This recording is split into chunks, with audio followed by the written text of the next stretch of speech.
today, this is well, fuck. God, okay, all right, hold on. I'm getting too extra. All right. We'll do it one more time. Intros are hard. It is hard. I'm patient. I get it. Yeah. Okay. Welcome back to Battle School Dropouts, episode 10, the Valentine's Day special. My name is Stew. Wait!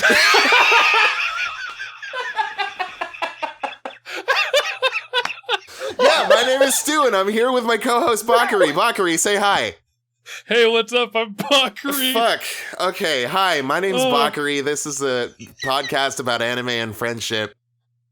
Stu, how are you doing? No, Jesus I'm fucking Bakari Christ. now. Oh, man, no one can spell my name right. It's tough out here. Isn't it? Yeah. I mean, I wonder what that's like. Yeah, no, everybody gets Stuart right. No, oh god, that was good. So welcome everybody. We said in the last episode we were gonna do Jujutsu Kaisen, and then I love doing holiday episodes. I think you do too, Bakari. Yeah, it's a good time. Yeah, and it's funny because initially I was like, oh, maybe this will be good for like algorithm or reach or something, and I think our holiday episodes have been our least popular episodes so far. But I think so.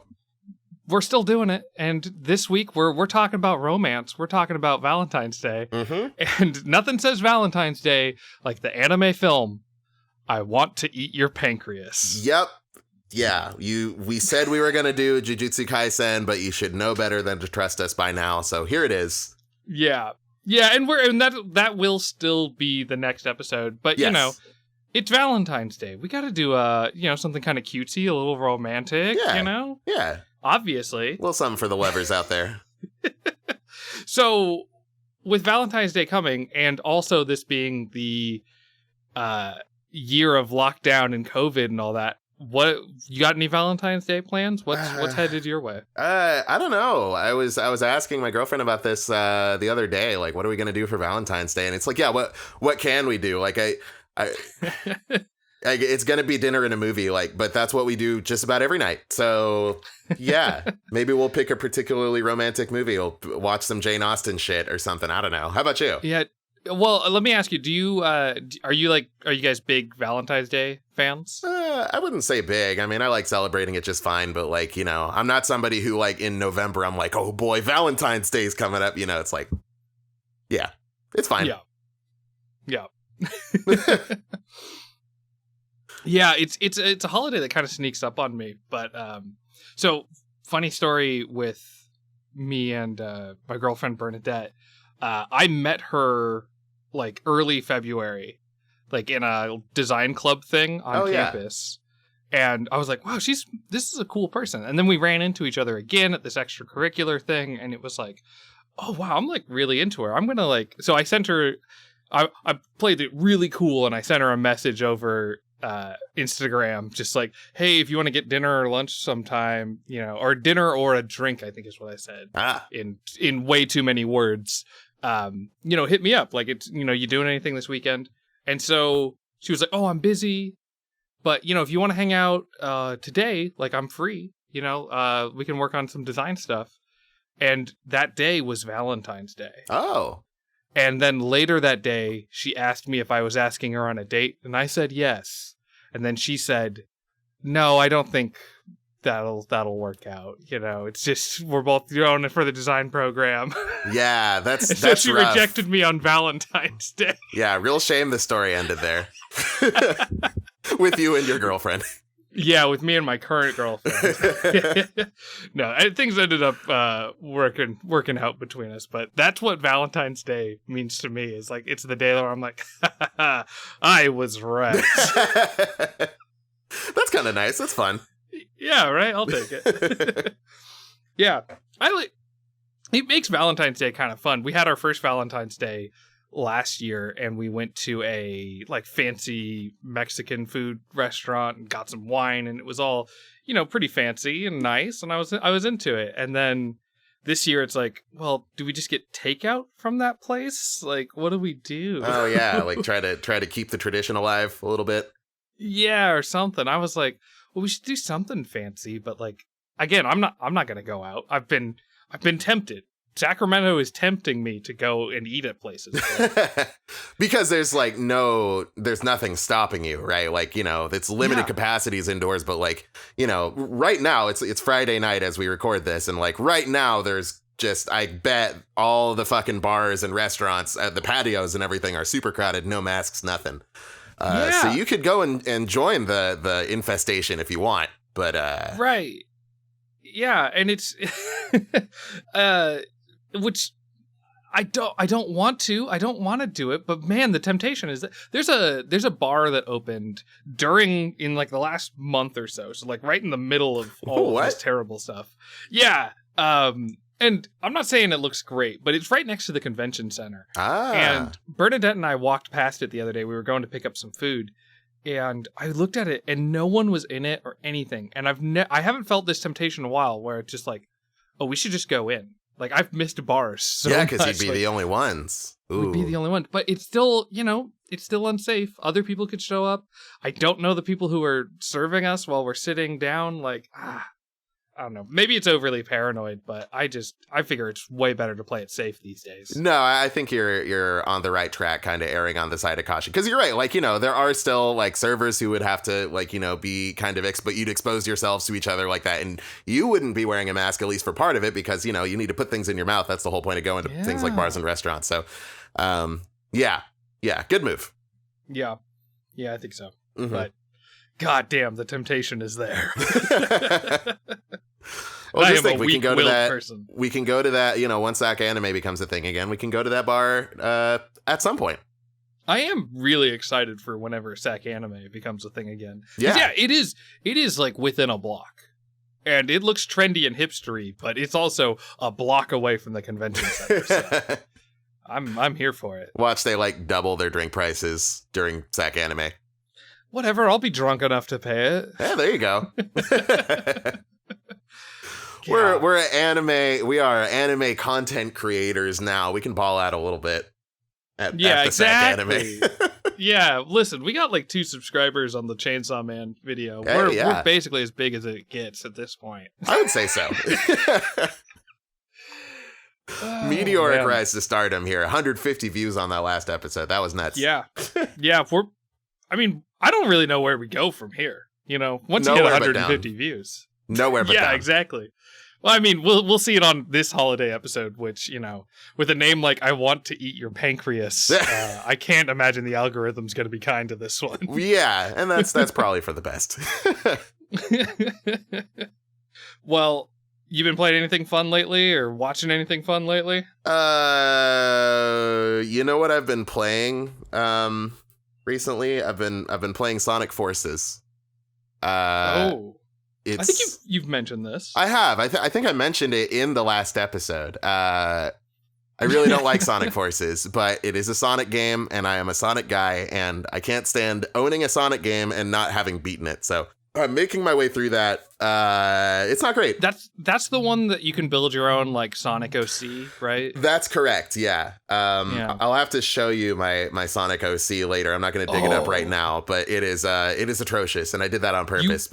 You absolutely have to get that to me before this episode goes on YouTube. Everyone needs to see this. We'll have it on the YouTube video for sure. The most frustrating thing about it is like everything in the game, from story to mechanics, is based around your original character. It's not like, oh, you're playing a Sonic game with a guy you made thrown in there. It's like you are playing a game about the guy you made with Sonic and everybody else gassing you up the whole time. Like, everything you do anything, you kill an enemy, you jump over a gap, you beat a level, anything, and every character like Knuckles and Amy and SBO and Sonic and Rouge and Charmy and whoever else is like, wow, you're the best, you're so fucking cool, hell yeah, dude, high five, fist bump. Like, it's every time you do everything, like anything, and like, I get it, wish fulfillment and stuff like that, and obviously it's aimed at kids, but I don't know. I feel like if I was, 7 playing this game, even it would have been too much even for, 7-year-old me, much less 29-year-old me.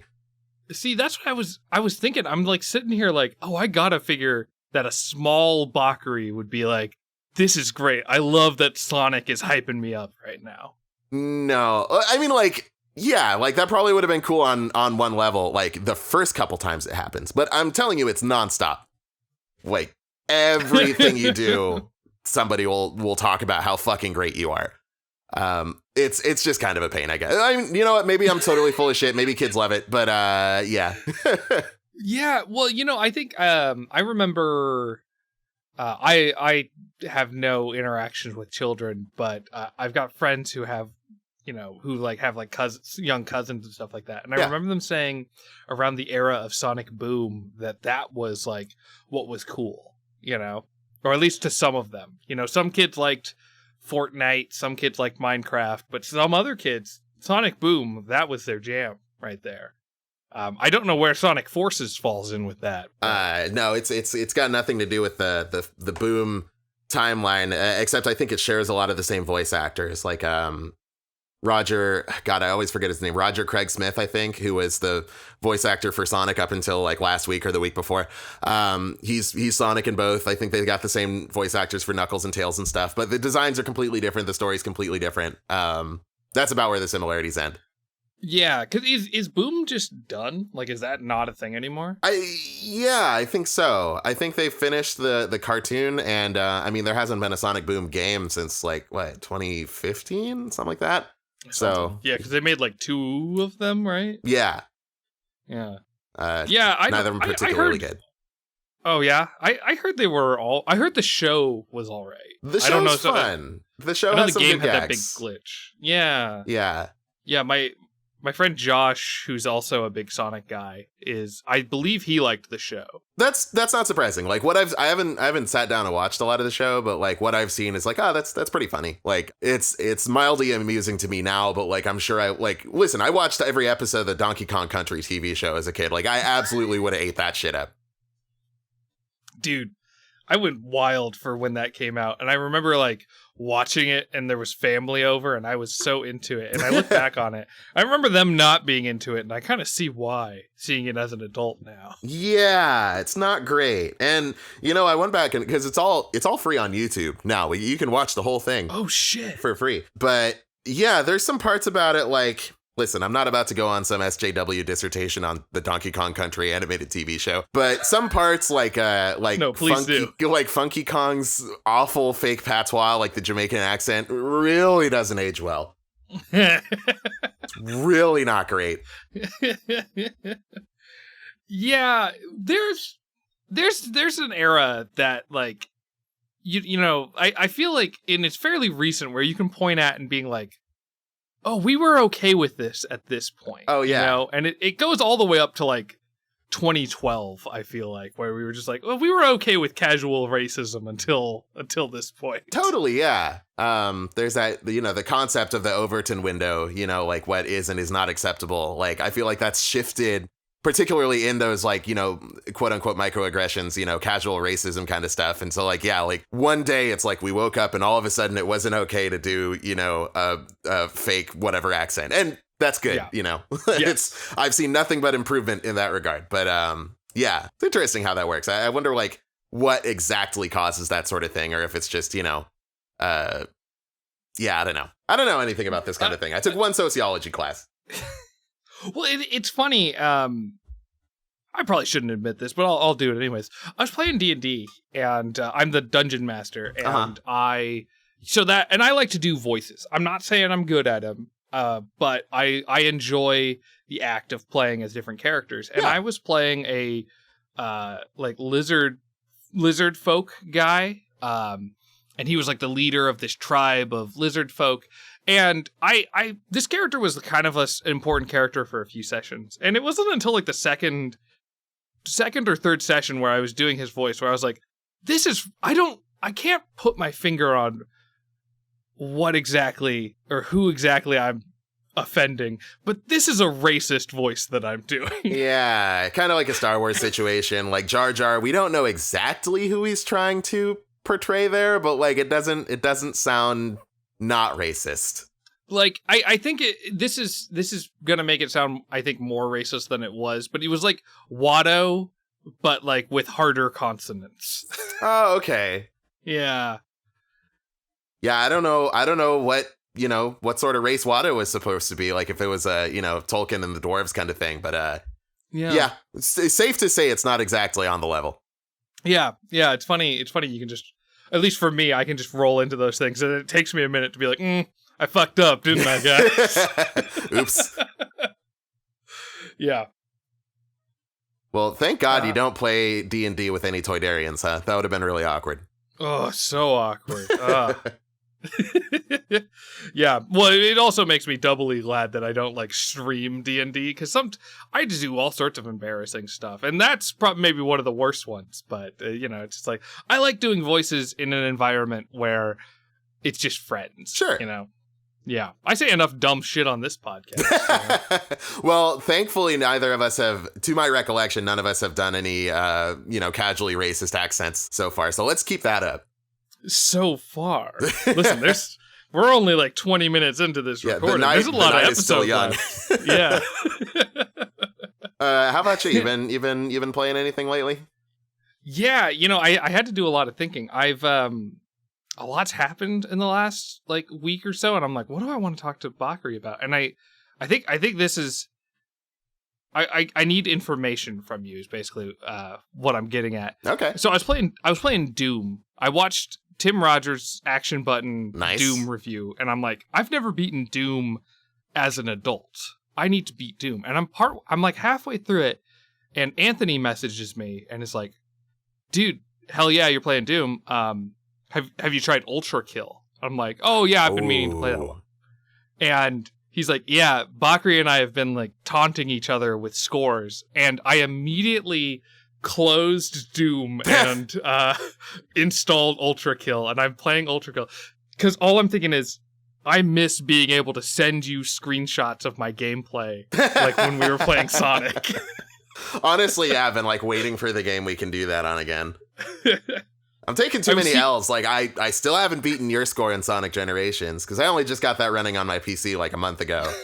And I'm still behind Anthony in Ultra Kill. He's like, oh shit. He's like 3. I think if I remember correctly, because it's like a Bloody Palace kind of thing. It's like, they just put you in like a randomly generated level with like, just a random assortment of enemies will come out and like start attacking you. And in Ultra Kill? In Ultra Kill. Well, there's like a story mode too, but like the version we're competing in is called Cyber Grind. Okay. And so like they come in waves, like it's a survival wave kind of thing. And so I got to 24 waves, and I was sweating blood for that shit. It was so intense. And then that day, or maybe it was that day, Anthony comes back with 27, and I have not, like, it just broke me. I have not been able to get anywhere near that. I think the closest I've gotten is like 18 since. Okay. That's what I wanted to know, because I was playing through the story mode session, and I love Ultra Kill. I think it's absolutely fantastic. Mm-hmm. But I was like, I get the score at the end of the level. I'm like, is this what they're competing over? Like, am I doing well, badly? Okay. So I gotta play Cyber Grind. Okay. Yeah. What I'd recommend is like get through the story mode, and also there's a series of like secrets that you can get in the first set of levels, like they're all named after the 7 deadly sins. I think it's the Lust one or something like that. The first set of levels, whichever that is. There's secrets that you can get throughout that'll get you a variant on the pistol, and I think you should probably get that before you start messing around with Cyber Grind, because it can be extremely useful. Got it. Yeah, okay. And there's like more stuff, like more weapons and stuff like that you'll unlock as you play through the story. What exists. Also, like I just realized we didn't really talk about what Ultra Kill is. Ultra Kill is basically what you need to know about Ultra Kill is that the URL for the game's website is Devil May Quake. It is a character action first person shooter. You can slide and air dash and do all these crazy animation cancels. There's a weapon where you flip a coin into the air, and then if you shoot the coin, then it'll ricochet at an enemy and it'll like crit them. So good. Yeah. Maybe my favorite thing, you can fire a shot with your shotgun and then punch that shot that you just fired with your fist, and it'll make it fly further and do more damage. And explode. Yeah. No, the fucking tagline, mankind is dead, blood is fuel, blood is fuel, hell is full. Holy so shit. I fucked it up, but oh man. It's like, it is a game called Ultra Kill, and it lives up to the name Ultra Kill. It sure does. That's a thing that if anyone would have made a game called Ultra Kill in like between 2005 and 2015, it would have been a shitty Call of Duty game with slightly more murder. Mm-hmm. Slightly. And God, it's so good. That shotgun, like that's my favorite gun in that game, is the shotgun that either you can shoot an explosive round or you can charge it up. Mm-hmm. I feel powerful. B, I love the sounds. Oh, Ultra Kill. Yeah, I haven't been that enamored with a game so quickly in a while. It's so good. And it's only in early access. Like, there's way more to be added to it. Like, I'm really excited for when they put the next set of chapters in, because like you haven't beaten the single player mode or the story mode yet. No, I'm on the like where things like get really bright, where it's like sunny and nice. Oh, okay, yeah, I know where you're at. Yeah, so you there's still a couple more weapons for you to pick up as well. But yeah, the ending of that is fucking intense, and like, you know, really sets up the next set of chapters that don't exist yet. Like, it sets it up really, really nicely. Like, you get to meet your Virgil, essentially, and he's a motherfucker, and I'm just so excited to see where that goes. Yeah. No, I'm so... The boss fights are also, like, super good in that game. Oh, like, yeah. Sword Machine was so... When I realized I could parry his punches and, like, enrage him, I'm like, this is the greatest game I've ever played. This is so cool. Just, you can parry with the shotgun as well. I found that out recently. Like, there's certain attacks that if you shoot your shotgun as it's coming out, then it'll block it. I knew the shotgun was the best gun. It has a whole lot of uses. Yeah. No, I gotta say, I'm living the dream right now. I brought up Doom Eternal a while back, a million podcasts ago, and it didn't run on my computer. Got a new graphics card, not an amazing graphics card, but one that can run Doom Eternal. So I've been playing Doom Eternal. Oh hell yeah! Dusk. More Halo. Like, I'm living the FPS dream right now. I'm playing Ultra Kill. It's a whole smorgasbord of gun violence right there. I'm loving it, man. It's so good. And I was playing the original 1993 Doom, which is still super fun. Doom. Yeah. So I'm living the dream right now. Like, like a new Total War game got announced, Total War Warhammer 3, and I'm excited about it. And it made me like, oh, I should play Warhammer right now. And then I thought about it for a minute. I'm like, no, I'm gonna play Doom. I'm gonna play Doom right now. Yeah. Wait, now Total War. I played. Is it Dawn of War? The other Warhammer game. I played that. What's Total War like? Is that another RTS? So Total War is like a very different thing. Up until like 2000, I'm going to say like 2013 or so, they made historical war games. And the big thing about them was, there was strategy and all that, but that the battles themselves were like big spectacle battles. Oh, like, cool. You'd bring your army of 2,000 individual guys in, and they'd be in units of like, 100 or so. Sure. But like, 2,000 you can zoom in and see, a ton of guys fighting another 2,000 guys. So that was really fun. Like, Rome Total War was a big one. Oh, like that was. Yeah. Okay. There was like a Japanese one, like a Total War Shogun, right? Yeah. I've played Total War Shogun 2, and that's really fun. Okay. But yeah, it's it kind of, I don't want to say is realistic in any way, but like it's about routing your enemy and making them run away instead of like killing them to a man, like right. in StarCraft or something. But they did a fantasy thing. And now there's Total Warhammer 3 coming out, and it's gonna have like all these evil demons and shit, and I'm so excited. Hell yeah! But yeah, Dawn of War is the Warhammer 40K, so it's like sci-fi and shit. Yeah. RTS, and I love Dawn of War. I played so much Dawn of War. That was my StarCraft 2 for a long time. that tracks actually. Yeah. Because I couldn't get StarCraft 2 to run on my old ass laptop, but Dawn of War, the there was a disc that I bought in like 2008 or so, and it had like Dawn of War and the first couple expansions, and if you installed the game from the disc, you could run it from your computer without the disc. So I installed it on all of my friends' laptops, and we would do these huge LAN parties with that game. So I have very fond memories of Dawn of War. Oh, you know what? My friends and I used to do that with Age of Empires 2. I think you were able to do the same thing, and we'd have like 8-person Age of Empires LAN parties. That was a good time. God, I miss strategy LAN parties. Yeah. Like I don't get me wrong, I love Halo LAN parties. They're a great time, but like there's just a different vibe in the room where everyone's trying to outsmart the other people, or you're all outsmarting the AI or something. Yeah, totally. And like it's a very different vibe when you're just playing with some other people who like don't go out of their ways to be like super pro at the game. Because like, you know, you jump on StarCraft 2 online and you're going to play against some like sweaty 16-year-old who's like, oh, I'm going to do this super optimized Zerg Rush or 4-gate or whatever. And you're like, you lose it 5 minutes in or whatever. But like, you know, it's just you and your buddies, like, you know, you're thinking like, oh, okay, well, this person is like pretty aggressive, so he's probably going to make a move here, stuff like that. Like you start thinking about your friends as people and how they would like react to the game and not just like what the meta is or something like that. That's a lot of fun. Yeah. Oh, absolutely. Oh, it's such a good time. And it's one that's really hard to pull off because like how often do you have like Xboxes are easy to pull together, but like how often do you have PCs all together? It's a bit trickier. I feel like a lot of people have desktops that run those kind of games. You know? Oh yeah. Yeah, and like that's how we did it with the Age of Empires parties. It was just like the dinner table and the coffee table, just desktops everywhere. You know, just made it work.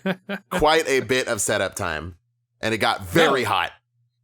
God, I bet. My fucking computer that's sitting next to me while we're recording and is making a bunch of noise into my microphone is it's like a space heater during winter. You know, I rely on it. I leave it on just so that my room will be slightly less cold. So, well, you want to get into some you want to eat some pancreases? Let me double check. There's pancreases. Is there anything else I was like, oh, I got to talk to Bakari about? I got to look up the plural of pancreas. Pancreas, I don't know. Oh, I wanted to check. Okay, I've got this obsession going right now. It's pancreata. Oh, interesting. Oh, interesting. Okay. I don't know if you have access to HBO stuff, but I've been going down a Lovecraft hole lately. Oh yeah? And have you watched Lovecraft Country? I have not, but I've heard that's good and that Jordan Peele is involved in some capacity, and I really liked both Get Out and Us, so I'm very interested. Yeah, it's really fun. It's so I've realized there was a point where I didn't know anything about Lovecraft, and I was like, oh, he's this cool, like, you know, he talks about big monsters and stuff. And then I learned more about Lovecraft, and it's like, it's about the unknown and the unknowable and how it affects you and all that.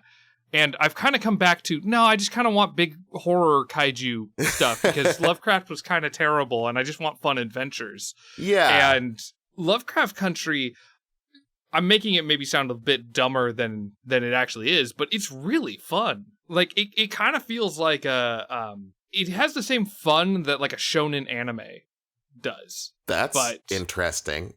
Yeah, but like in a, you know, it's all serious live action, you know, it doesn't have the same tone as anime necessarily. Of course. But like the whole time I was watching it, I'm like, I was so into it just because the adventure and the characters and things like that, and not that any of it is super super deep, but it's just like, oh, this is so much fun. I haven't had this much fun with a show in so long.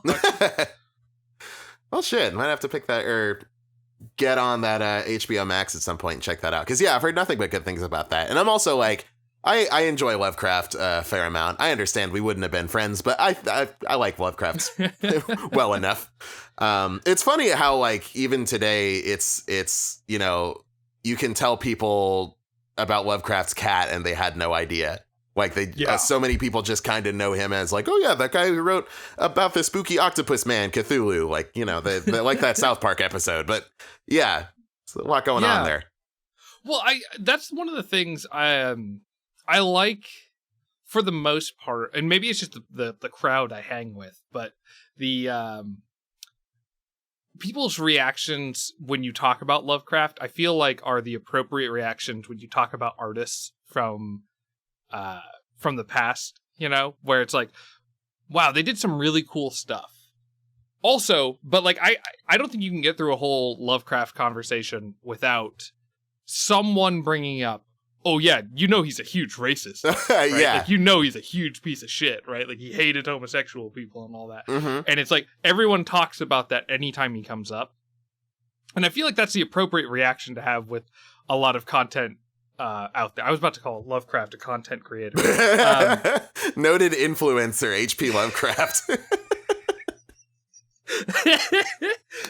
But like, yeah, like, I think it's, you know, it's like what we talked about, I think in the first episode or whatever, with like, or at least what I like, at least to me, like when I talk about like Kill la Kill, like you can't ignore the problematic issues around that show, but you can still like that show and enjoy a lot of things about that. And I don't know, I like how people react to Lovecraft, where, yeah, he's a huge piece of shit.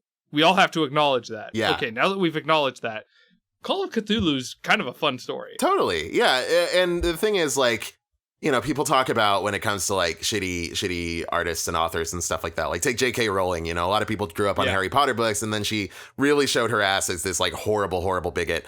To the point where, like, and I tweeted as much, like, you know, she's pretty much become in the same like lane where like you have to bring up J.K. Rowling's bigotry before you can talk about her work.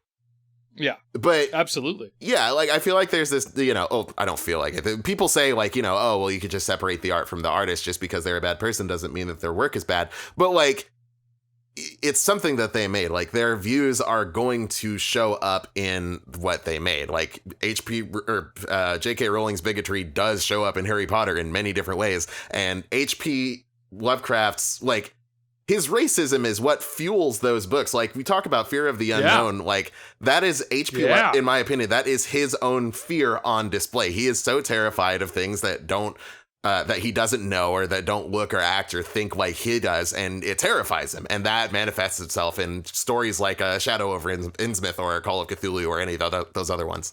Yeah. Not so much some of his other short stories where it's just about, you know, less about that kind of thing. But still, like, you cannot divorce H.P. Lovecraft's racism and homophobia and all the rest from his work, because it is baked in. And that's why it's so important to talk about it, I think.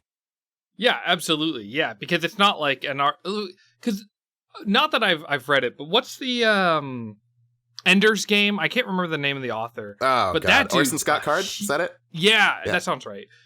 Huge piece of shit. Oh yeah. And I've never read Ender's Game, but that seems like the most from what I've heard from other people, that's about like people of different like creeds all working together to overcome some big obstacle or something. And I've heard that's the most confusing, like, author art to artist relationship, is like, here's about people of different things working together, and then the dude's a huge piece of shit who thinks gay people should be put in like concentration camps. Yeah. I don't entirely remember what he said, but I know he sucks. Yeah. And I remember hearing somebody talking about that and like bringing up the fact that the enemy aliens are all called buggers, I think. Which, yeah. So, you know, you can see a bit of that. Well, that can't mean anything. But like, I'm not exactly about to start talking about, like, I've read Ender's Game, but I read it when I was like, I don't know, 18. And God, I don't remember anything other than the fact that Ender at one point kills a kid by kicking him in the nuts too hard. Oh, hell yeah. Yeah. I wonder if that shows up in the movie. God, I hope so. But yeah, well, and that's the whole, speaking of like with the movie and stuff like that, it's like with Lovecraft, there's a bit of a detachment from like the way I feel about things, and maybe I'm wrong about this, but the way I feel about things is like, you know, with separating the art from the artist is you have to know who the artist is, and you can still appreciate their art, but you also can't, if you feel like the artist is a piece of shit. So say J.K. Rowling, who I firmly believe is a piece of shit. Absolutely. Is like, if I wanted to read Harry Potter, I'm not going to buy a new Harry Potter book. You know, I don't want my money going to support that person. But you can still enjoy Harry Potter. You know, if you're a Potterhead or whatever. Oh, I forgot about Potterheads. I haven't heard that term in a while. Yeah, is it Pothead, or is that too edgy for that community? I think that's the illusion they're going for. But yeah, that was the I've seen many Harry Potter fans lovingly refer to themselves as such. Yeah, and and it's fine. I remember enjoying the Harry Potter books as a younger person, and I didn't hate the movies for the most part. Yeah, but yeah, I'm not. You can't go see new J.K. Rowling stuff or whatever she would get money from. Like, you're just not allowed to. Like, you have to buy it used. Or you have to that's the deal now. Just gotta pirate it. Anyway. But anyways, read all of Lovecraft stuff on public domain. It's all fucking free. Not that you can support him. I don't know. But yeah. I was trying to read Shadows over Innsmouth or whatever that story's called, and God, it is so long, and that man loves his fucking adjectives. I am so ready to read an e-read of that book. Just someone read that book to me. There's definitely, like, I think the first time I quote unquote read Shadow over Innsmouth was, I think somebody had just like recorded their own audiobook of it on YouTube. So I just ended up watching that. You know, it's fine. I've been meaning to watch that in the background while I play our, various FPS games. So yeah, Shadow over Innsmouth is good. I like that one. All right, well, I got all my rambles out. You wanna get into this movie that we watched? Let me just talk about Sonic for another 20 minutes. No, I'm ready. No, that's fine. Yeah, that's what we're here for. Some other time. We could go ahead and talk about I Want to Eat Your Pancreas. Thank you. Yeah, I forgot that name for a second. Yeah, okay, so this week we watched, I don't know why I'm saying this week like we release weekly episodes. We just watched I Want to Eat Your Pancreas, which is a movie from I believe 2018. It's a little bit of a breakout for us. Usually we watch 6 episodes of an anime, so we're gonna have to revamp our whole rating system. Oh boy. Yeah. The idea was like, we wanted something romance, obviously, for the occasion. But, with most of the romance animes I've ever seen, like with the exception of maybe like My Love Story and a couple others, the relationship only ever kind of blossoms in the second half of the anime. So like we'd only be getting into the meet cute and the awkward stage in the first 6 episodes. So a movie seemed like the right answer. Whether this was the right movie, who knows? But the thinking was sound at the time. Yeah, it's a little bit tricky. Well, so I was talking with when I heard about this movie, I was talking with Tim, and he was like, I said we were thinking about watching Weathering with You. Yeah. And he was like, it's not really a romance movie. And then he started throwing out other romance movies. And when he said, I Want to Eat Your Pancreas, which is the name of the movie, not a thing he said to me, when he said that, I was like, I got really freaked out by it.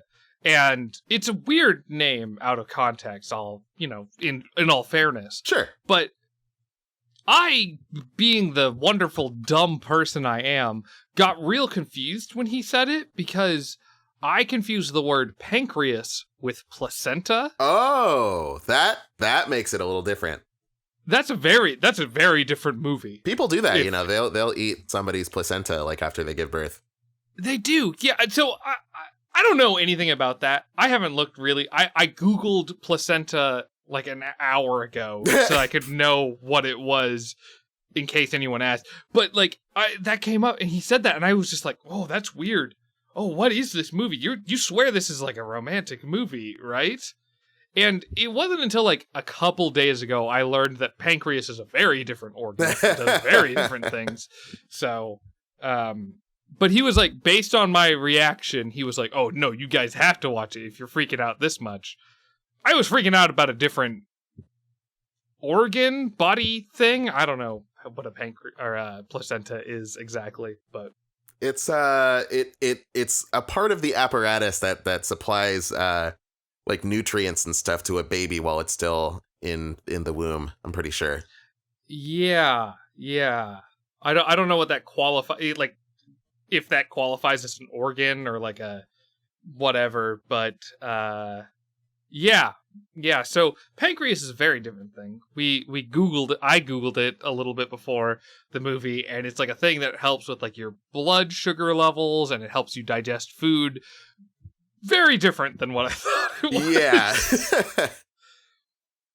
So yeah. So that may be part of the reason why we watched this movie. Yeah, that's fair. I mean, like, because I was the one who suggested Weathering with You. My initial thought was either 5 centimeters per second or what's it called? Your Name. Your Name. Yeah, and I'm just now realizing Wolf Children, Ame and Yuki would have been a much better pick. But anyway. I was thinking those, and I'm like, well, those are a little too like, well trodden. Let's go for something different by the same director. That's why I suggested Weathering with You. And then Tim was correct in saying that Weathering with You is more of like a climate change movie than it is a romance movie. But A Silent Voice and I Want to Eat Your Pancreas are similarly not just romance movies. So yeah, it's kind of, I felt a little bit disappointed that this wasn't as romantic as I was hoping for. Yeah. But overall, I liked this movie. Yeah, I enjoyed myself quite a bit. I think it was very pretty, and the characters were very likable. The story the story felt a little rushed, and like I feel as though, because this, like we were saying, this is based on a novel, and I feel like maybe there was a chapter or two that like they wanted to put in but just didn't have the runtime or whatever, and could have made it hit a little harder, when certain things happened. But overall, no, I did like this movie quite a bit. Yeah, I feel kind of similarly. I feel like it works great for the first like 2/3 of it, and then the last third is not awful, but it definitely lost me a bit. And if it isn't clear at this point, we're going to get into spoilers about the whole movie. We're going to talk about the whole movie and everything. So if you haven't seen it, you're probably already fucked, but Yeah, I mean, yeah, go if you have interest in going to watch I Want to Eat Your Pancreas. Go, it gets my recommendation. Go for it. But yeah, we're gonna spoil the shit out of it, so be warned. Yeah. Well, let's get into it. So, kind of broke it up into a few parts. The movie starts with the funeral of the main girl, Sakura. Sakura Yamauchi, I believe. Yeah, and so you're immediately that she's gonna die, and that's a real bummer. Oh yeah. And so it starts super heavy. Like I remember we both, we synced up the movie. We started watching it together. We're making some jokes. We're having fun. We're friends. And then it's like, oh, here's a funeral for a high school girl. Yeah. Oh, okay. Yeah. And I guess I kind of, because like the general premise, like, if you read like the back of the box, I'm sure will say about as much. Like this is about a girl who has like a pancreatic disease or something like that. They don't expressly say a specific name of a disease or anything like that. It's not pancreatic cancer or whatever, just a disease. And she only has a few years to live. Like we know that going into it. So like, I guess it is kind of like, it's nice of them in a way to say like right up front, like, yeah, this person's going to die. It's not going to be one of those things where the doctor goes like, there's an experimental surgery and you have 10% chance of making it. And then they're like, we believe with the power of love. And then she like makes it fine. Like we know from the jump, she's gonna die. Yeah. And I think that's an interesting way, or like I think that's a good way to frame this movie, because it gives a certain, as the characters interact and whatnot, it gives it a tone. Like as things get like bright and happy in this movie, you always know that this is coming. Yeah, totally. I remember watching, I think it was American Beauty was like the first movie that ever did this to me, where it was like, it's got, I think it was with Kevin Spacey, and he's like, I'm Michael so-and-so, and in 3 days I'll be dead. And I was like, oh, you just spoiled this fucking movie for me. And then because I knew he was going to die, I was so much more invested in the movie. Right. Yeah. And so I kind of felt similarly with the opening of this film. It's like, okay, yeah, no matter what happens, you always know that death is going to be like a part of this film. And this is a thought that I just now had. Like something that Sakura mentions later on is that she doesn't tell a lot of the people around her that she has this disease because she doesn't want them to start distancing themselves from her, because like, you know, when you know somebody's going to die, like maybe you kind of close yourself off. You're not going to like let them occupy that same emotional space, because when they leave, it's going to be that much harder. I think maybe, now that I'm thinking about it, maybe that beginning, like where it shows us like right up front that she's gonna die, like is the movie kind of posing that same opportunity to us, saying like, yes, you know this person's going to die, and we invite you to get attached and like invested in her anyway. And that's kind of nice. That's neat. Yeah. I like that. Yeah. 1 point. 1 point. I want to eat your pancreas.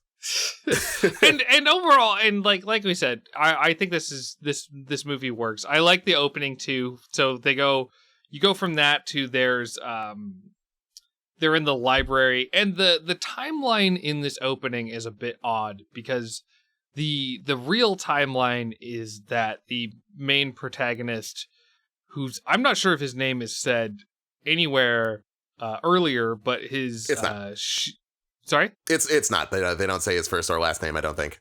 Okay, but main male protagonist, who I'll just say is Shiga, I think that's his last name. Yes. Shiga, he works in a library, and she's like following him around, and then you learn that is after he found her book just randomly on this ground, or like basically her diary, and he opens it and reads that Sakura has pancreatic cancer. And and at that point, he's the only one who knows outside of her family that she has I said pancreatic cancer. I don't know if that was the thing. That's just an illness. I don't think they say cancer specifically. Yeah, but he's the only one that knows at that point that she has that disease. Yeah. And that makes her kind of more attached to him, because he does know. Yeah. It's like he finds out, and when she kind of just comes clean, because it's like, she just kind of forgot her diary on a hospital bench. He picks it up, looks at the first page, blah, blah, blah. And so she just kind of explains like, yeah, I have this illness. It hasn't really started hitting me yet, but like I don't have very long to live, maybe a few more years. And when she says that, he's a very deadpan kind of guy. He just kind of goes like, oh, no big reaction. No, oh my God, I'm so sorry, or anything like that. He's just like, oh, is that so?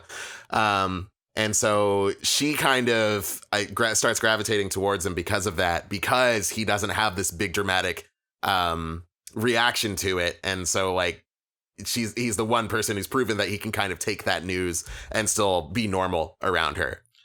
Yeah. Yeah. And across the course of the movie, I really like the dynamic between these characters, where she is dying, something that most people would consider to be like the worst thing. Like, you're going to die in the next few years. Mm-hmm. And she's very she's a very happy and bubbly character. And then the other character, Shiga, is very reserved, very doesn't care about other people, just kind of wants to be left alone. Total opposite, but he's not dying of anything as far as we know. Mm-hmm. So he's and there's a part, so she takes a job working at the library, and he knows about her secret and is like, why aren't you doing something big? Why are you working at a library? And it kind of shows the difference between what he expects someone would do when they're dying and what a person would actually do when they know they're going to die. Yeah. And she expresses a lot like, hey, we're all going to die. You don't know when you're going to die. Totally. But, this is what I want to do. I want to be around you right now. Mm-hmm. And there is a certain like comfort and pleasure in just sort of doing like everyday, like day-to-day activities, especially around somebody that you like or care for. Right. So like, you would think like, yeah, she'd be doing all this crazy bucket list stuff. She'd be going skydiving and fucking like all this other Make-A-Wish type shit. But like, yeah, maybe she just wants to hang out at a library with her bud, do normal school things, because this is her only opportunity to do that, same as it's her only opportunity to do all that other stuff. Yeah. And, I don't know if it's ever hit you, but like I've had those days where it's like, um, if this was my last day on Earth, like, you know, or if I knew I was dying, like, what would I do? And it's like, would I do things differently? And it's like, overall, at least maybe I'm just living right or whatever, but overall, like, I don't think I would. Like, you know, there's a lot of mundanities and things like that. And maybe I'd quit whatever job I had at the time. But, you know, it's a lot of the times you don't need to go fucking buck wild to get the most out of life. And the movie kind of gets into it. And kind of what I'm trying to say is, like, it's about the people around you that kind of remind you who you are. Yeah, totally.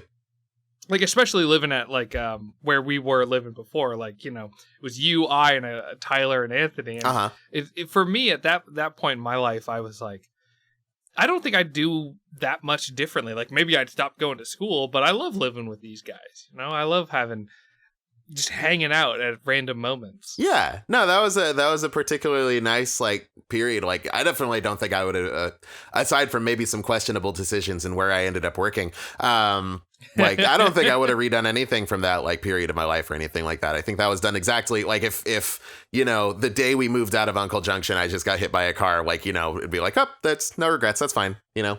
Yeah, absolutely.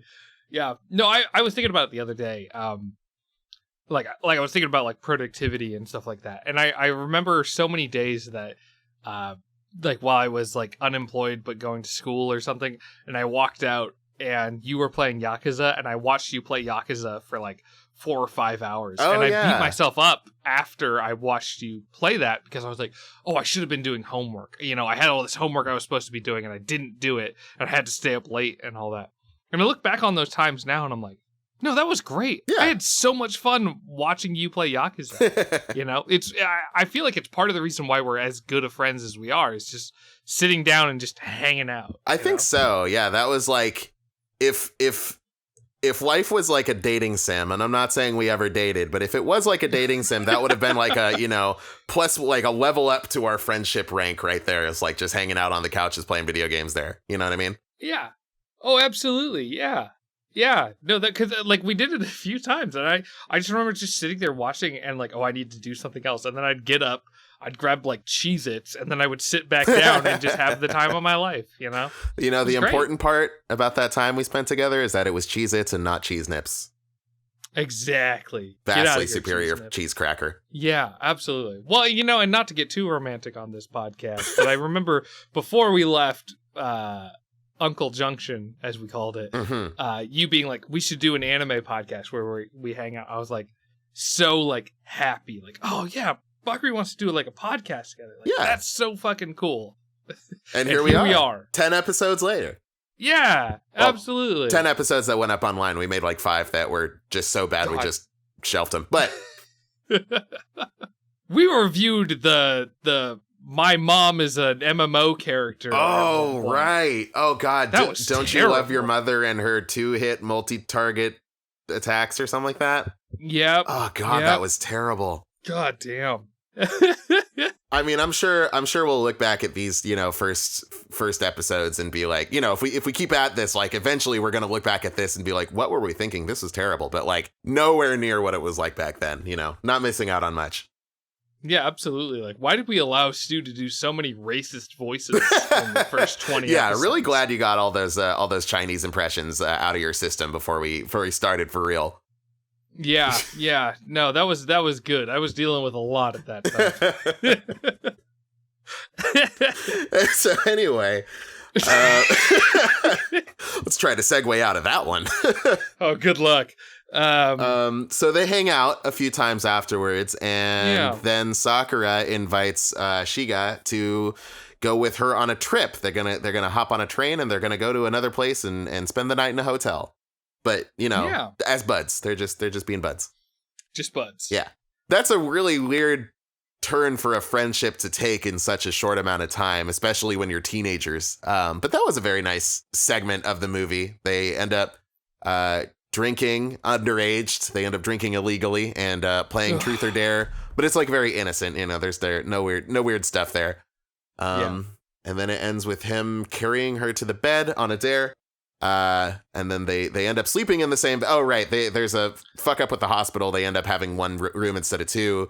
And or fuck up at the hotel, not the hospital. Not the hospital. Hotel. Yes, thank you. See, I took 6 years of French class, and hôpital and hotel are very similar. So no, and I like this scene. I mean, this maybe isn't the most romantic movie, but it's not to say that there aren't romantic feelings between the two protagonists of this film. Yeah. You know, you and someone could make the argument that they're just friends, and I would understand it. I wouldn't be able to fight it super hard, but I do feel like there is a romantic angle between the two of them. Maybe they can't express it properly because, you know, they're a bit young. They don't entirely know themselves, but I do feel like that's what they're that it's not entirely platonic. Yeah, and I agree with that. It's just like, this is true. Like, obviously there was an emotion beyond friendship there, and she says as much, like, you know, much later in the movie. But diegetically, there was no like actual, you know, any romance between them was like purely implied. It never ended up like. Yeah. It is a quote, like, it has romantic elements. I would not call it a romance movie. I'm doing quote bunnies, but nobody can see it. This is an audio. I'll find some picture. Perfect. But don't worry, the YouTube version will be good. Just don't put in the Dr. Evil one. I don't like that guy. All right, fine. Yeah, I see what you're saying. It's not, nothing super romantic happens between the two of them other than how much they hang out. And again, they're a good influence on each other in the same way that like two good friends are a good influence on each other. Like, you can imply romantic stuff, but you know, maybe that's just me leaning into more heteronormative stuff where it's like, you know, it's a boy and a girl and they're both being good to each other. They love each other. Yeah. They want to get married. Bakari, come on. And you know what? If certain events had not happened, then, you know, I'm sure like they probably would have ended up in that situation. Who knows? I think so. Yeah. But I don't know. It just didn't really seem romantic love did not really seem to be the focal point of the movie, from my perspective. Yeah. Which is why I hesitate to call it a romance movie. The movie's theme that it fucking stole out from under me, these fucking bastards, is, I thought it was so smart, and then they just spelled it out, is basically that you have Shiga, the male protagonist, who is a very reserved character who just doesn't really care a lot about the outside world. And then you have Sakura, who is, you know, she feels like the way that she lives and knows herself is through interactions with other people. And even though she's the person who's dying, she is kind of teaching Shiga about how to live. Yeah. You know, and about how you need to interact with the world around you. And what every day means. And making the most of every day. Totally. And it's a really beautiful sentiment that they spell out. And I thought I was so smart halfway through the movie. Until they say it, like, outright. Just in plain language, like, this is the theme of the movie, pretty much. So still a very good theme. I really like it. Totally. And I think there's like, you know, there's the concept of the hedgehog's dilemma. For once, this is not something about Sonic. The hedgehog's dilemma, like, you know, based on the real world, you know, not fast hedgehogs, how they try to, you know, they live in generally cold climates and like they try to snuggle together for warmth, but their spines, you know, keep poking each other and it hurts. Like, you know, as they get closer, they end up hurting each other even though they're trying to help. And both Sakura and Shiga kind of experience that dilemma in different ways, where Sakura can't get all the way close to anybody around her because of this disease. She knows that like she's going to end up leaving and causing this like hurt, this rift in somebody else. And Shiga, on the other hand, being afraid to be hurt by others. So this relationship ends up being like this conduit for both of them to get past their anxieties of that and like learn to live more openly with each other and like understand the beauty of interpersonal relationships, even though you may end up getting hurt by them, as they do. As they do, yeah. No, that's a really beautiful way of putting it. I wasn't as sure about that analogy at first, but no, I think you're dead on. Yeah. One of the things with Shiga that I really related to across this movie, excuse me, that there's a lot of like issues I've had in my life where expressing myself, like I've always thought of myself as a pretty liberal dude and willing to express, excuse me again, my emotions. And as I've gotten older, the more I've realized how much like masculine stuff has really impaired me from just being honest with myself or with others. And as we'll talk about in some future parts, there's a lot of like toxic masculinity that I think is built up in Shiga that was also built up in myself, where it's just like you don't know. Like, you want to express yourself, and maybe other people are kind of showing you, like, yes, you should express yourself, but you don't know how to do it in a way that's healthy for yourself and healthy for other people. And, like, in the future parts that we'll talk about, like, Shiga kind of fucks up real hard. Oh, yeah. And, but I still relate to his character in that, like, it's about learning and getting better and, like, shedding off this sort of, like, I don't know, coil or shroud that's just kind of like just always been a part of you that you just felt was like natural, that eventually you realize like, oh no, this is gross. This is bad. Yeah. I don't want this to be a part of my life. I can see that. I guess I didn't like, there definitely are some fuck ups on Shiga's end that, you know, certainly do stem from some masculine issues. But I guess I didn't really take a lot of his like reservedness as toxic masculinity necessarily. If anything, I would have chalked that up to like maybe he was like bullied or like, you know, had some sort of maybe he had a speech impediment growing up or something like that, had a hard time making friends, like somebody who just hasn't really been able to like acclimate himself to interpersonal relationships like everybody else around him. Yeah, and that could absolutely be me projecting my own like dealing with, because I've had to deal with a lot of like stuff that I thought was just normal, that this is just how every dude is, and realizing like, oh no, that's just fucking toxic. That's terrible. Right. And that could very much be me projecting myself onto Shiga, which I did a lot of the times. You know? I mean, you know, protagonist, that's kind of the point. Yeah. Well, I don't know. I feel like I really related with this dude who like didn't understand. You know, if somebody like Sakura came up to me when I was that age, I wouldn't get it. You know, and now that I'm a bit older and I've had more experiences in life, I'm like, no, I understand. Like, you know, yeah, you could die any day. Mm-hmm. You should be, you know, trying to live a life that you're happy with, you know, and be surrounded by people who care about you and, you know, make you feel good about yourself. Totally. That's I guess the closest like experience I can like think of off the top of my head was like when I was little, I had this, or like when I was a kid, I had a cat named Jake, and he ended up dying like eventually, as cats do, and I was like super broken up about it. And my dad ended up taking me to the park, and we just kind of sat there and sat for a while, and then at one point he said something like, you know, like, I know you really love that cat, and I know you're really, really sad right now, but something you shouldn't do is, you know, convince yourself that it's not worth it to keep loving, because that's, you know, that's an important part of life, is to be able to like, you know, have an open heart and love it. So like, even though you will love and lose again, it is important to continue to do so. Oh, that's so beautiful. Yeah. I love that. I almost started tearing up. Drunk Stew just almost started like, damn, go Bakari's dad. Yeah, it was a very, very wise moment. But yeah, so I think that was a lesson that Shiga had to learn.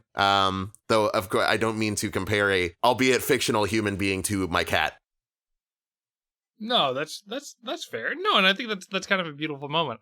The next part is him Shiga at Sakura's house. Yes.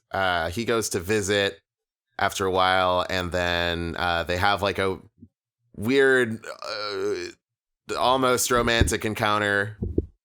Almost. Yeah.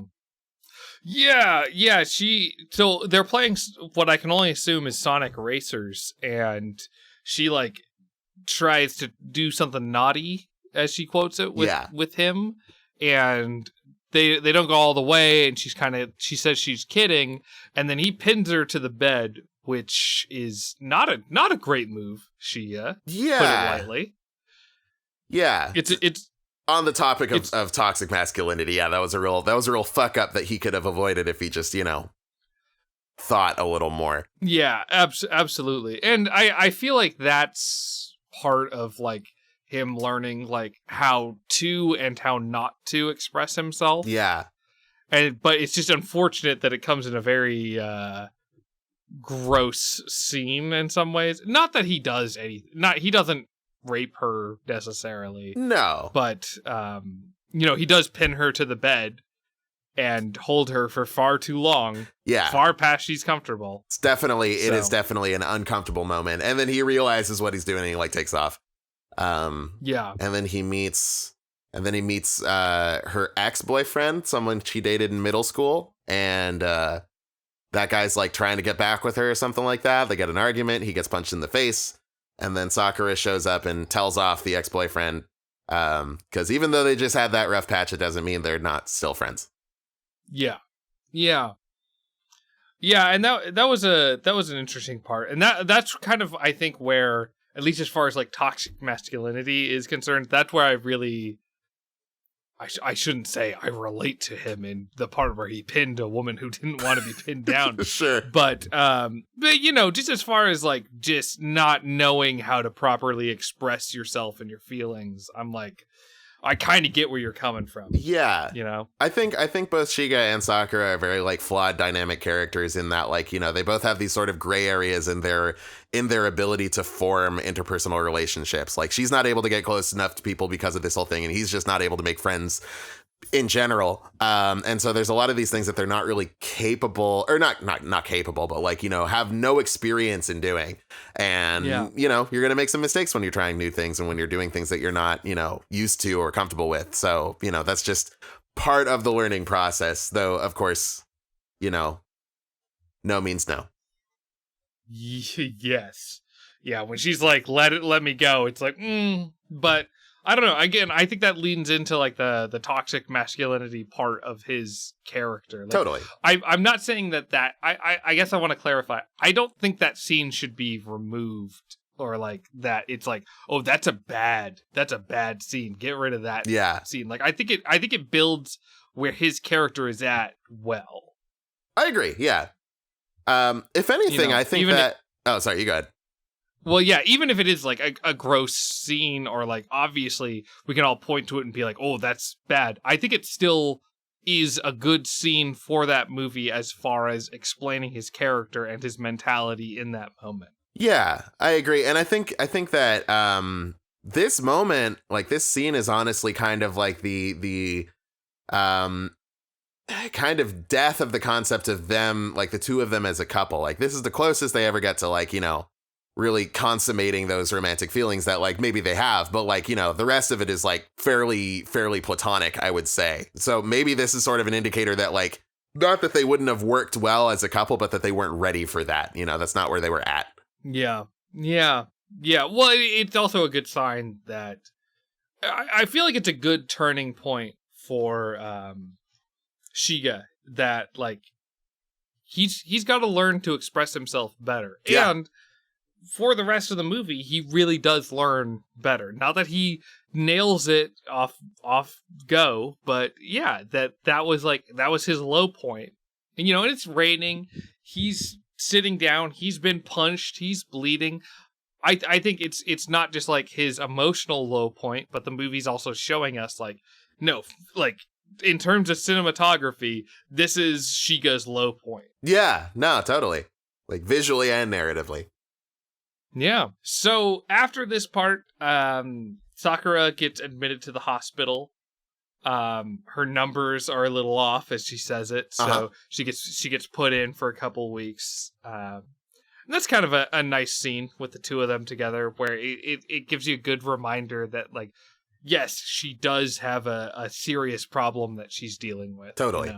Yeah. And they end up, having like sort of a moment there, and then that's interrupted by, I guess we haven't mentioned Kyoko yet. We haven't mentioned Kyoko. Shit. Yeah, so Sakura has a friend named Kyoko, her best friend. Her best friend. Yeah, and Kyoko really does not like Shiga because Sakura like has a big heart and is a very vulnerable person, and like other people have basically like burned her in the past, and Kyoko's really concerned about about Shiga doing that. Like she thinks that Shiga is this like, and rightfully so, this like antisocial weirdo who doesn't really get close to people. And so she thinks either he has ulterior motives or he just kind of has half-baked feelings about Sakura in the first place and is going to take off at some point when he gets bored or when it, suits him. So Kyoko shows up at the hospital while they're having their moment, and basically Shiga has to get the hell out of there to avoid a conflict.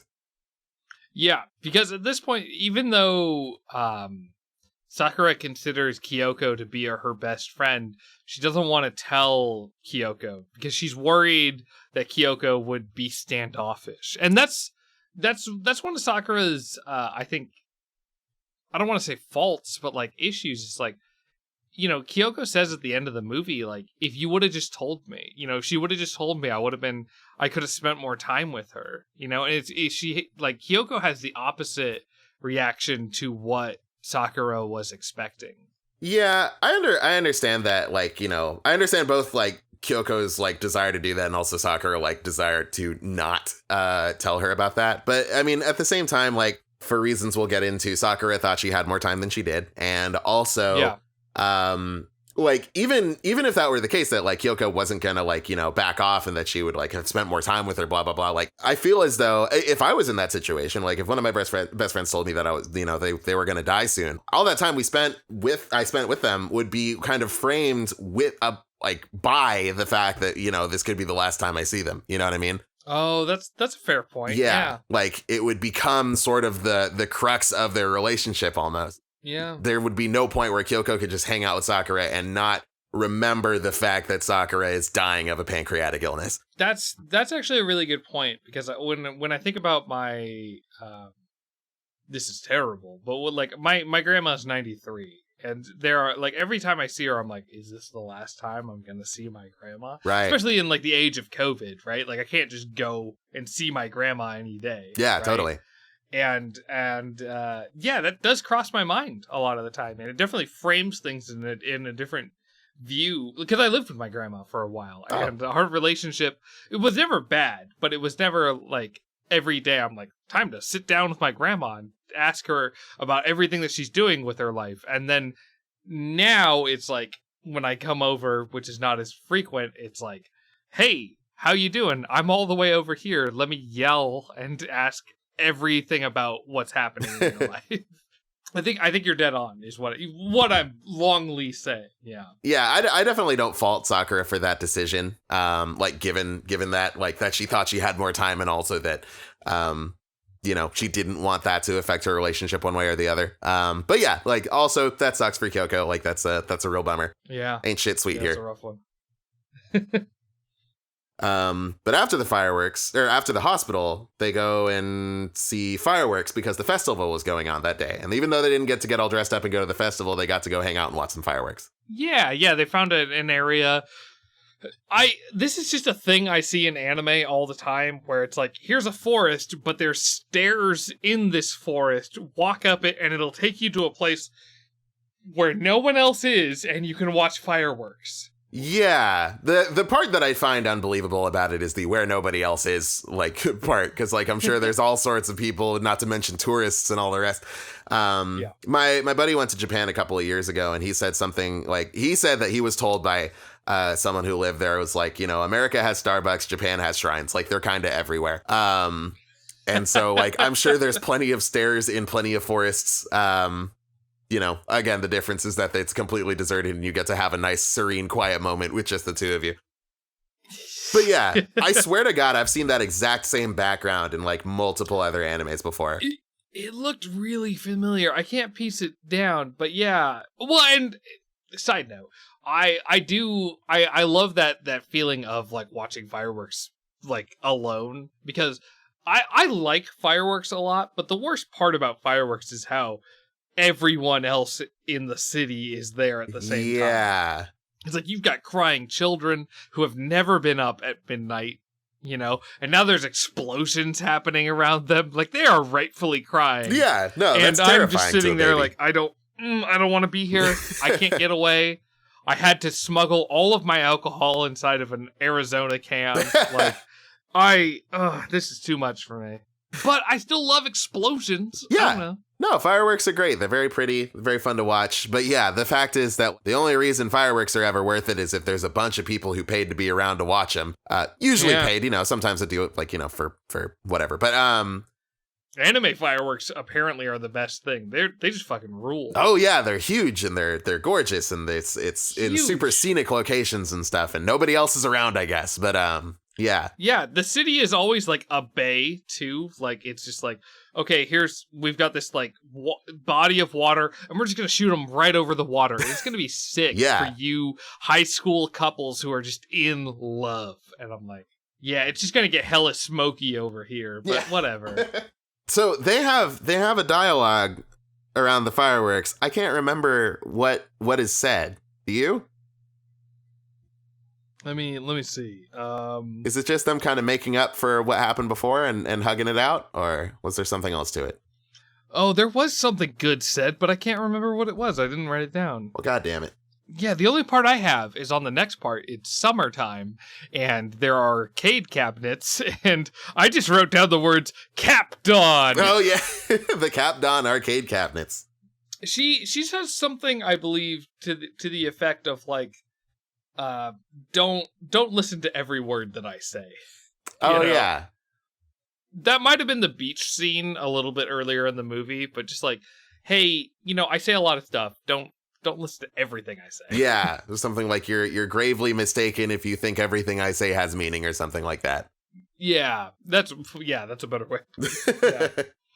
Anyways, so the next part takes place after like a month or two after that. Mm-hmm. He runs across his friend who is always offering him gum, and then he accepts the gum at a certain point. He didn't in the past, but now that he's an open, different person, he accepts gum. But he does not play on any of the Caped On arcade cabinets, which is upsetting. So you caught that? You caught the gum, like, I don't know, metaphor as well. Like that signifies a change in his character. Yeah, I mean, that's all I can figure, because the dude always offers him gum, and he always turns it down until that scene. Yeah. Okay. But they go a little overboard with it. Like, Hyoko at the end of the movie has gum, so it's like, what am I supposed to believe about that?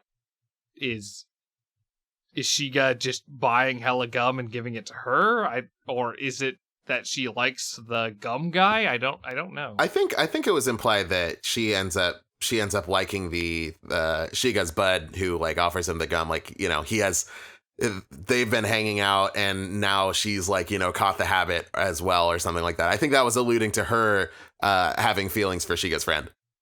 Yeah, they just build up way too heavily that like at least for me, that like Hyoko and Shiga are like maybe gonna add, like, will they, won't they kind of thing. And that was my only issue with that part. It's like, well, is she into the gum guy or is she into Shiga? I don't understand this ending. Yeah, no, I think that's just a, yeah, it kind of like a weird like side thing, I guess, but it was like a weirdly prominent theme considering how little weight it actually carried in the grand scheme of things. Yeah, because there also seems to be some theme with books as well, because like she writes in a diary, he works in a library, he has some book that he picks up, and the version we watched did not translate any of the books, so that made it, if there was some sort of metaphor going on, we don't know what that is necessarily. At least I don't speak Japanese in the slightest. I can read hiragana and katakana, and one of the books, the book that Kyoko knocks out of his hands when they're talking on the stairwell, and she's like ripping into him for, because she's concerned that he's not taking their relationship seriously, his and Sakura's relationship seriously enough. The book that she knocks out of his hand says kokoro, which means heart. So I don't know if we're keeping up with an organ motif or something like that. Actually, it's a good time to mention, towards the beginning, Sakura mentions like this thing that she heard that, like, it used to be a belief that if you had a problem with one of your organs, you would just eat another organ and then it would fix the problem. So you have a bad heart, eat somebody else's heart. You have a bad lungs, blah, blah, blah. So I want to eat somebody's your pancreas specifically, hence the name of the movie. Yeah. So maybe that's a theme that we weren't really able to pick up on, due to our lack of knowledge on the language and culture. But yeah, that's the one piece of intel I can give you on that. Yeah, because I, as a non-Japanese language knower, they show a lot of books and they don't translate all the books, and they show them so frequently that I'm like, I know how movies work. Yeah. These movies' titles have importance. Like when she talks about the the Little Prince, it's that plays a huge importance. If you would have just shown me, like, if you would have just translated that book for me, like, it would have meant I would have understood this movie so much more. Right. But I just had to read the subtitle and not miss the one sentence, Totally. So we have a beautiful scene. So all across this movie, you have Shiga, who is learning, like, how to live, and you have Sakura, who's kind of teaching him how to live in a lot of ways. Yeah. And and he is finally in the fireworks scene. He does it kind of ham-fistedly, but he does kind of start to express himself a little bit more. Yeah. And it's nice. It's kind of beautiful. And he really starts to express himself during the summer scene with the capped on arcade cabinets, where player 2 only has 2 buttons. And then the movie kind of takes a twist. Yeah. Where, the whole movie has built up to, Sakura's going to die. And, and then you learn very quickly that she has some kind of pancreatic disease. And then she gets, throughout the movie, they've talked about this, like, person who's going around stabbing people. Yeah, it's just kind of been like in the background, like mentions of some psycho just stabbing people here and there. Yeah, and there's like 3 mentions of it throughout the movie, and I remember right before. Well, so what happens is Sakura gets stabbed and dies. Yeah, and Shiga finds out about it on the news. On the news, yeah, and he's heartbroken. I remember right before it, the 2 of us were just kind of talking like, that's kind of a weird thing for them to include. Like, do you think that, like, was just a thing that was happening, like, in the background, and they just decided to include it in their movie? Yeah. And then it happens, and I think the 2 of us were just kind of both like, oh, okay, what? Yeah, I guess I kind of had a sneaking suspicion that that could have something to do with it. Like, basically that this, random and nonsensical death could happen to either of the protagonists. But yeah, it really comes out of left field, and personally, I'm not crazy about that plot twist. How did you feel about it? I was not a big fan of it either, because it's like, the movie's about, like, living with death, and I'm not saying it doesn't work or it doesn't make sense, but it's, it's about kind of accepting that you're gonna die. And then she just gets killed out of nowhere. And so it just kind of cuts. It's like it kind of feels a little shock value-y to a certain extent. Like, oh, you weren't expecting this. Yeah. You could die. You truly can die at any moment. And it's like, yeah, I guess. But, like, I don't know. Does it work with the theme of the movie? Or, like, how I'm feeling about these characters? I don't know, maybe it does, because at this point, Shiga has, like, really kind of, like, learned how to express himself, and learned how to deal with he's learned as much as he can from Sakura. Yeah. So her death is sort of poignant in that he's, like, ready to express himself to her, and now she is dead, but unexpectedly, and that that's sad and it hurts. But I'm still not the biggest fan of it. The fact that she is killed by some just rando, like, running up on her with a knife, like, that does not make that any more poignant, though, in my opinion. Like, that's the weird thing. Is, like, It's the same thing with like, say, Final Fantasy VII when Aerith dies. Like, the story behind it apparently is that like one of the head writers. Also, fucking spoiler alert. Oh yeah, my bad. Sorry, I forgot. The game's only been out for like 25 years. Yeah, my bad, everybody. I forgot to mention there were spoilers for Final Fantasy VII in this as well.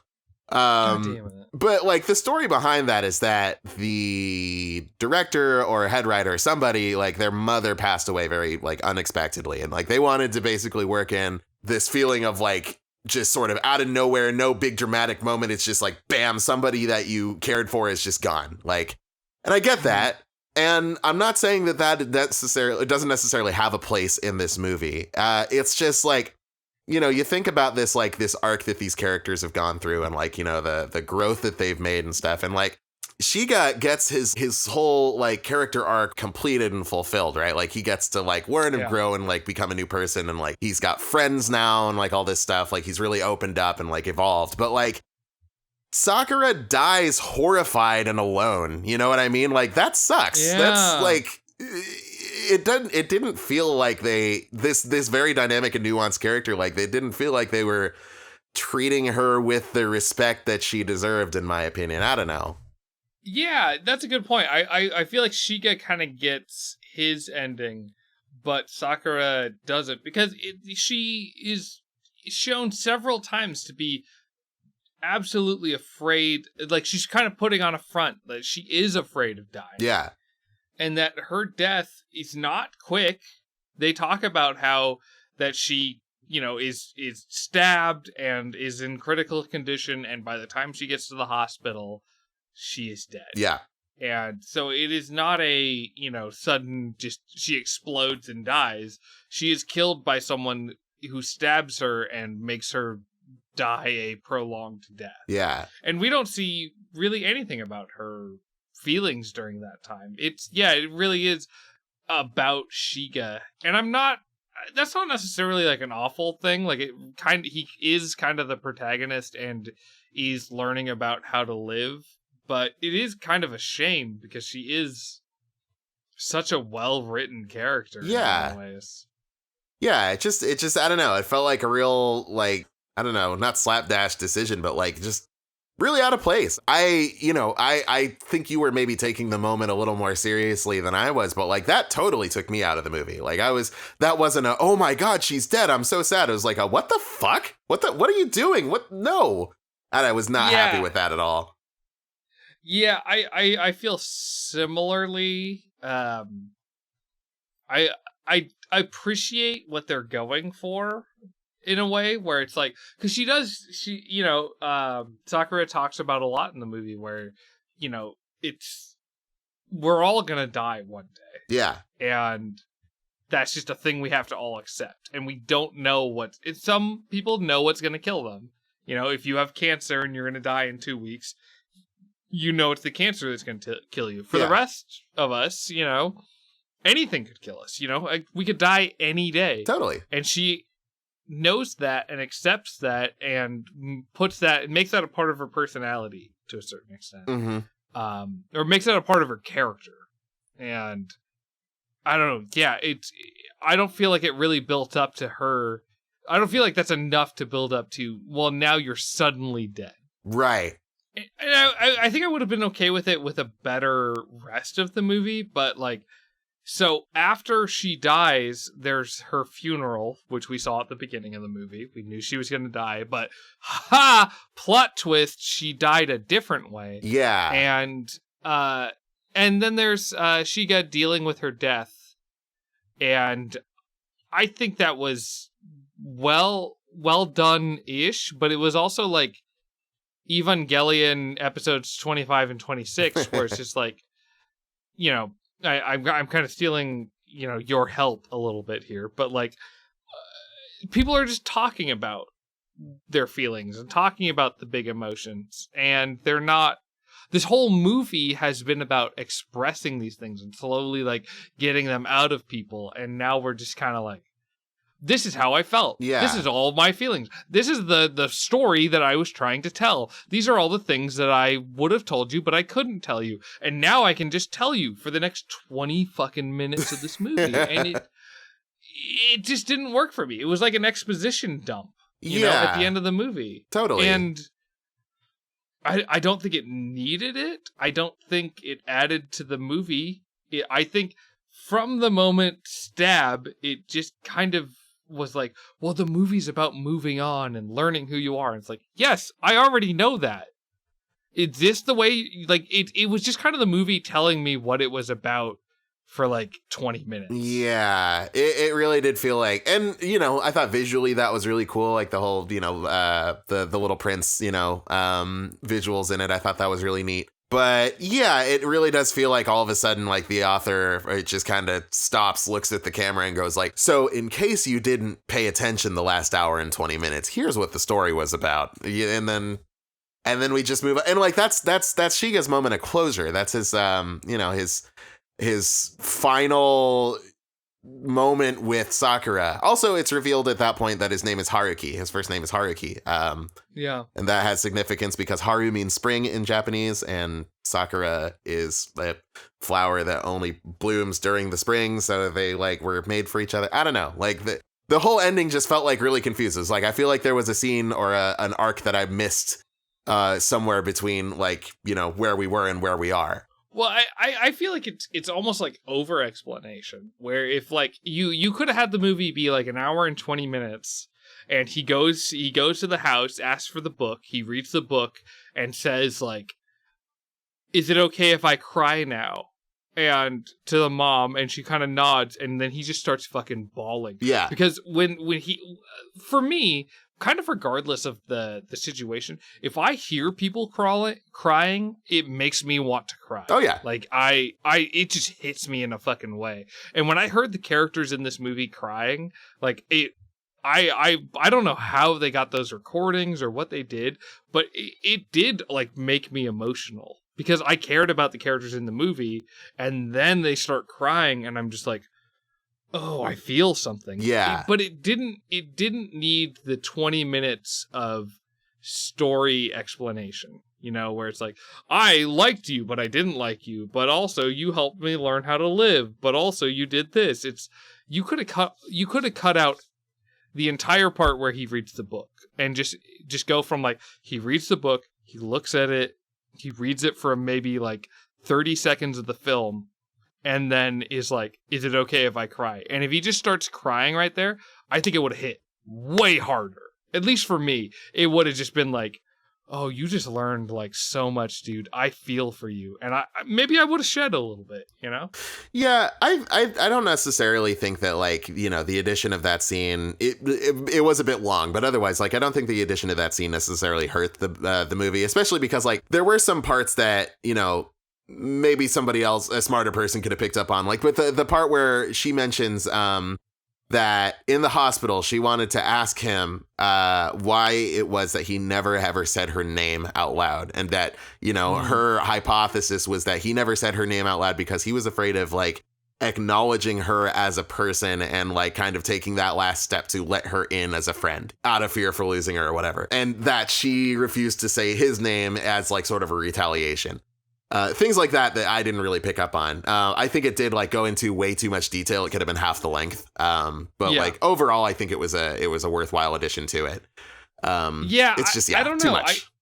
I feel kind of differently. I feel like they shouldn't have said as much as they did. Like they felt clever about the things they included, and so they wanted to let you know, this is why we did this. This is why we did this. And I think the movie would have been better if it just stayed short and just was like, let you pick up on those things on your own, because the movie's good. The movie has a lot of great points, but it's not the deepest fucking movie. Like, I feel like I picked up on most of what it was going for, and when it's explaining what it's going for to me, I'm like, yeah, I know, I was there, I watched the movie. Yeah, like, you don't have to say this to me. Yeah. And when it's saying it to me, I'm just like, now I don't care about what's happening. And it kind of, the ending of this movie really kind of took it out of me. Like, I went from like, I feel very emotionally invested in these characters to like, all right, shut the fuck up. Like, I get it, you know? Yeah, it definitely kind of flopped, like, didn't really stick the landing. I do think that, like, now that I'm thinking about it, like the nature of their friendship, is it platonic, is it romantic? Like it's very clearly like left, kind of ambiguous. Like, they don't really get to explore that all the way as they would have. But then in the book that he reads, like her diary, she says like, to the extent of our relationship kind of transcends friendship or romance, or friendship or love, doesn't it? Like it's a different thing. And she even says like, there were so many times that I thought I was in love with you, things like that. Makes it kind of definitively like, no, whatever we are, we weren't, like that with each other. And I think that like, from a viewer standpoint anyway, I kind of like the idea of it being ambiguous, of us like being able to make that decision like for ourselves, however it would fit with us best, like whether they were actually like, romantically inclined or not. It just kind of took a bit of agency away from the viewer, I think. Yeah, I agree. I think you're dead on. And I think it fucking ruined our Valentine's Day episode. No. I agree. I think the movie doesn't let you, like, the movie is so it lets you think and contemplate things in the beginning, and then it just explains everything at the end. Yeah. And it's like, do you need that? Like, let me enjoy the, like, it, I think as an emotional roller coaster and just as an emotional like story, it works on its own. Totally. And the more it explains, the less emotional it gets. Yeah. Yeah, no, I agree. Yeah, it's they do the show don't tell thing so well, but then they turn around and tell it anyway. Yeah. Well, and that was that was my issue with the end of Evangelion, not the movie, but the end last of the two show. episodes. Yeah, they just kind of explain things that you just kind of inferred before. And I do like those episodes more now. And maybe I'll like this movie if I watched it again. But it just makes it harder for me to recommend because it's just like the last, 20, 25 minutes, I was just out of it. I did not really care about what was happening in the film. And I kept looking back just like, oh, they're still talking about the movie, huh? Okay. I do want to push back on the Evangelion thing, if only because like there were some extenuating circumstances behind why the episodes were like that. And also like Shinji hadn't reached that point in his arc by episode 24. He didn't like, we didn't get to see him realize that he was worth living by virtue of the fact that he was alive. He had to come to that conclusion with zero time to animate the episode. So like, yeah, he just kind of had to face the camera and say it. Yeah, my thing is because I know about those extenuating circumstances as well, and okay, this is the Evangelion episode. I guess tricked so. You. Happy Valentine's Day, Evangelion time. My thing with the ending of the show is that, like, in the long run, like, I don't really care whether it was, well, we had these budget issues and this is the reason the episode is this length, or the episode is this way. It's like your episode is still this way forever, so I don't know, like at the time I like those episodes now, don't get me wrong, right? It works for me now, but at the time I was like, no, this does not feel like a satisfying ending to a show that built itself up as, we're giant robots and we're fighting. We're giant robots. We're teenagers with depression and we're fighting giant monsters. And the last two episodes are, we're sitting in a dark room and we're just going to talk about our emotions. Things that we kind of inferred in earlier episodes. Yeah. Things that I really appreciate that were not the topic, but just kind of a part of the show. It didn't work for me. And the explanation, for me, doesn't work as an excuse. And I'm sure that like, what I think the blunder was not released because those episodes were made, like the final episodes were finished. Yeah. So like, I think the big blunder was not releasing them, well after the whole sarin gas attack thing. Yeah. For anybody Which I totally get why they did not release them. What's that? That's fair. I totally get why they did not release Oh, that, yeah, at the time, totally. Yeah, like, Yeah. For anybody at home who doesn't know, basically, the last 2 episodes of Evangelion had a situation where a doomsday cult basically launches this big attack on Tokyo. And around the time that episode 25 was going to air, the sarin gas attacks happened in Japan. So, like, pretty much the thing the episode was about happened in real life, and a bunch of people died. So they, of course, it was like if there was an episode of like Spider-Man where a plane flies into a building like a week before 9/11 happened. So yeah, they couldn't air those episodes. Yeah, like the day after 9/11, 9/12, Spider-Man deals with an airplane going into anything. Yeah, exactly, totally. So like, couldn't do that. So they had to like basically like duct tape together a new episode based like with reused footage and like slapdash voice acting. So just kind of face the camera and say exactly where they were going with the whole theme of it. But anyway, just wanted to put that out there so people, we weren't talking about stuff that people didn't know about. But yeah, we should have an Evangelion episode. You know what? When the next Evangelion movie comes out, we should do an episode on that. But dude, okay, let's talk about Evangelion because it's the greatest anime ever made. Okay. Because we're basically at the end of the movie review. If you're wondering what our further thoughts are, you've kind of heard them at this point. Yeah, that's fair. We don't have to cover the rest of it. Evangelion, one of the things that we talked about with this podcast, like when we were talking about like what should we talk about, is we want to talk about episodes that like things that everybody doesn't already know. Like everyone knows Evangelion is one of the best anime ever made. Totally. So us being like, well, the first 6 episodes of Evangelion are really good is a fucking absolute waste of everyone's time. Exactly.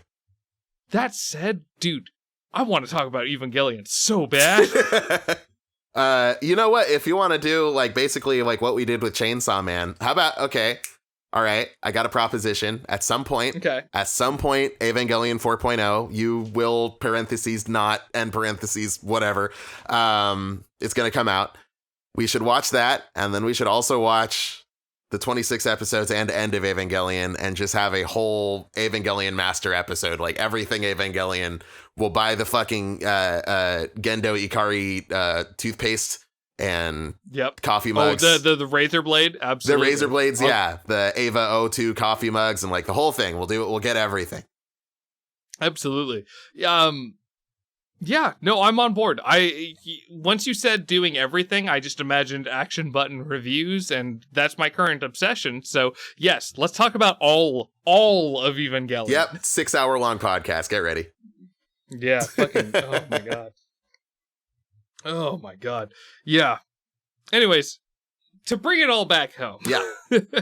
We're going to do an Evangelion episode, but also the ending of this movie reminded me of the ending of the show, and it just, I don't know, the ending doesn't work quite for me. I like where things, I like what they were going for. I just feel like the execution wasn't quite there with this movie. I'm with you on that. I like what they were, I liked the concept writ large. I didn't like how they did it. So I think we can agree on that. Yeah. Well, yeah. I don't know. Yeah, I don't know. I don't think it's an awful movie, but I guess let's get into let's get into our recommendation for this movie. As you know, as everyone who's ever listened to this podcast knows, we have our rating system: keep watching, and total garbage. But that doesn't work for this movie. Yeah. So for this movie, we've got our 3 ratings. I want to eat your placenta/movie. I might eat. Or sorry. Oh, yeah. Sorry. I might. All right. Maybe we can cut it out, or maybe it doesn't matter. Yeah, whatever. I want to eat your pancreas/movie. I might want to eat your pancreas/movie.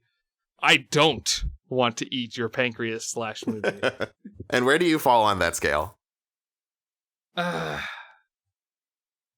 might want to eat your pancreas/movie.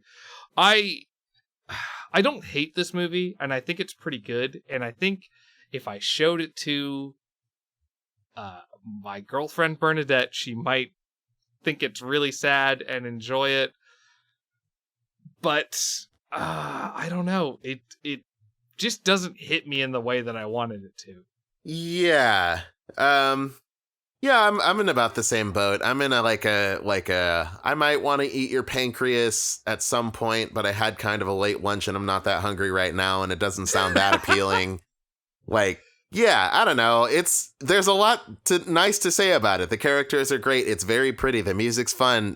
But yeah, Animation's super good. the animation's fantastic. Great Animation, looking set design, art direction, all fucking phenomenal. My Yeah. compliments to the chef. Except there's so many cuts, like where they just cut to like a scene, like a transition of like a car, like driving, like, you know, just driving down the road. Nothing important about it. But like all the cars and trains and everything are like very unpolished CG. I'm not one of those Garbage. people who like hates CG anime by principle. There are some CG animes like Hoseki no Kuni that I very much like, but like, man, those are just so distracting. Like and they didn't need to be there. They were just for transition cuts. Like if you just cut them out, we would miss absolutely nothing. You could have cut to anything else. Why would you take this, you know, cut this corner on that kind of thing? Like when it was not necessary to do in the first place.